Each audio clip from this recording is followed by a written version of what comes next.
We're here to announce the creation of the statewide efforts to reform Ohio's criminal justice laws. We have with us today people from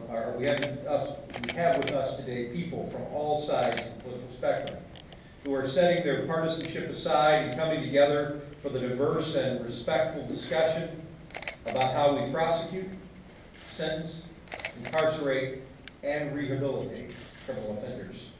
On my right, we're joined by President of Americans for Tax Reform, Norquist. On my left, we're joined by Alison, Holcomb, the National Campaign Director for the ACLU. The fact that these two people would come to Ohio today to help us roll out this initiative speaks volumes about the bipartisan diversity and commitment to pursuing reform. What reform will look like is still ahead of us. That work is being done by the newly created Criminal Recodification Committee, a 24-member panel, most of whose members, or many of whose members, are with us here today. In recent weeks, the commitment and the committee has established a mission statement. They've hired staff and begun the extensive work that will lead to a set of recommendations to the General Assembly. This group is chaired by Auglaize County Common Pleas Judge Pepple. The bottom line is simple. It's time for us to update our criminal justice system. Our prisons are overcrowded. In fact, they're at 139% of capacity here in Ohio. And nonviolent, low-level offenders, particularly drug offenders, are too often incarcerated with little or no rehabilitation to help them break the cycle of crime.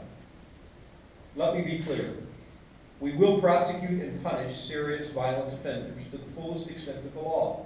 Ohioans expect no less. No one is here today to say criminals should not be punished. We are here today to say that not all crimes or all criminals are equal.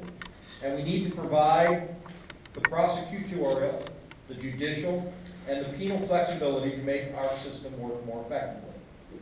Undoubtedly, there are offenders that need greater sanctions, and some that need less. This is not about being soft or hard on crime. It's rather about being smart on crime. Ohio will be a leader in this effort, and it begins with the work of this group that I introduce here today.